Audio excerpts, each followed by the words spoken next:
नमस्कार। भेट पीएनटी में आप सभी दोस्तों मित्रों का स्वागत है। दोस्त, पशुपालन में एक समस्या आता रहता है कि या तो पशु बच्चा दी और बैठ गई, उठ नहीं पा रही है, या ज़्यादा से ज़्यादा दूध देने वाली गाय है, वो दूध देने के दरमियान ऐसा करती है। तो आखिर ये कारण क्या है? तो सबसे पहले हम लोग कारण को जानेंगे कि पशु के शरीर में कैल्शियम के स्तर को कमने से ऐसा परेशानी आता है। कैल्शियम का स्तर दो परिस्थिति में कमता है। पहला कि पशु अगर गर्भावस्था में है, तो गर्भावस्था में है तो कैसे कमेगा भाई?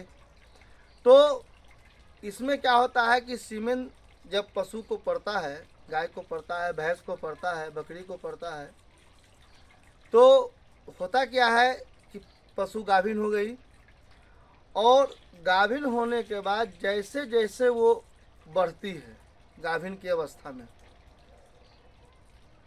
तो शरीर के अंदर यूट्रस है, यूट्रस के अंदर बच्चा है, यानी जच्चा अपने बच्चा को पूर्ति करते हुए अपना पूर्ति करता है।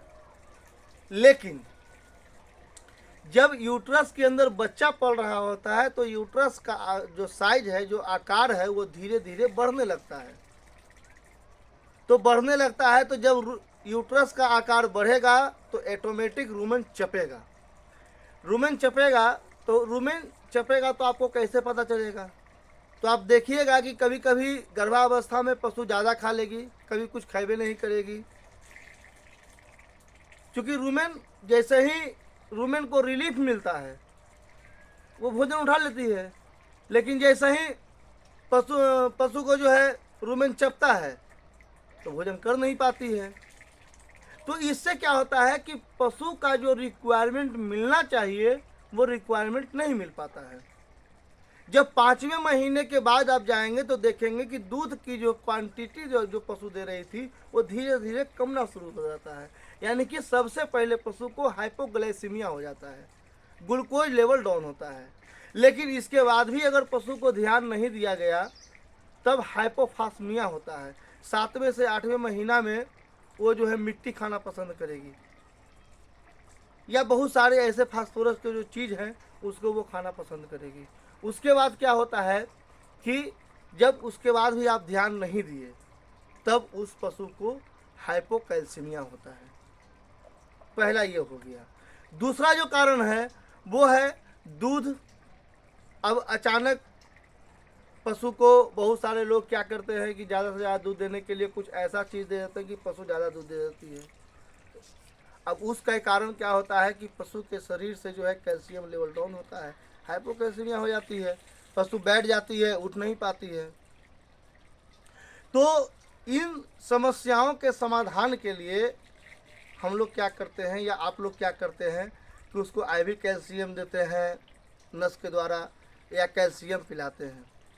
तो दोस्त, होता क्या है ना कि इसी हाइपोकैल्सीमिया को बचाने के लिए, हाइपोकैल्सीमिया पशु को नहीं हो, मिल्क फीवर पशु को नहीं हो, तो इसके लिए सबसे बेहतर कैल्शियम है वो है आयोनिक कैल्शियम।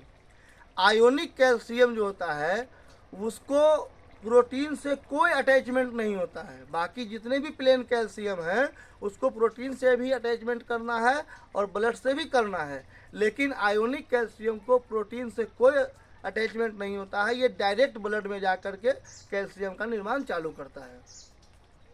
उसके बाद ये जो प्रक्रिया चलता है इसमें 3 हार्मोन एक्टिवेट रहते हैं, कैल्सिटोनिन हार्मोन, पैराथायराइड हार्मोन और विटामिन D3। और ये तीनों हार्मोन को कंट्रोल करने का काम आयोनिक कैल्शियम करता है। उसके बाद इसमें फास्फोरस डाला गया है, इसमें बायोटीन डाला गया है, इसमें L-अर्जिनाइन डाला गया है, इसमें एनर्जी भी डाला गया है, जो पशु के उस सारी समस्याओं का समाधान करेगा जिससे पशु जो है बैठे तो उठ जाए। ऐसा नहीं कि बैठा बैठले रह गया, ऐसा नहीं होना चाहिए। और इसको सही करने के लिए जेल मिक्स कैल जेल है। जेल मिक्स कैल जेल एक शानदार ऐसा आयोनिक कैल्शियम है जो फास्फोरस के साथ है, बायोटीन के साथ है, विटामिन D3 के साथ है, L-अर्जिनाइन के साथ है, एनर्जी के साथ है, न्यूट्रिएंट्स के साथ में एक बेहतरीन प्रोडक्ट है जेलमिक्स कैलजेल। जेलमिक्स कैलजेल आप जैसे ही पिलाएंगे, पशु जो है हाइपोकैल्सीमिया की शिकार अगर हो गई है तो वो हाइपोकैल्शियम से बाहर आ जाएगी। और हाइपोकैल्सीमिया ही मिल्क फीवर का लक्षण बनता है। मिल्क फीवर, पशु बैठ गई, उठ नहीं पाई, या ज़्यादा दूध निकलने के कारण पशु जो है बैठ गई तो उठ नहीं पाई। और इसी हाइपोकैल्सीमिया को सही करने के लिए आप लोग जेलमिक्स कैल जेल पिलाएं। जेलमिक्स कैल जेल 300 ml में आता है और ये बेहतरीन है और ये सारी समस्याओं का समाधान करता है जो हाइपोकैल्सीमिया होने पर पशु को शरीर में होता है। तो हाइपोकैल्सीमिया से बचाएं और पशु को जेलमिक्स कैल जेल ही पिलाएं।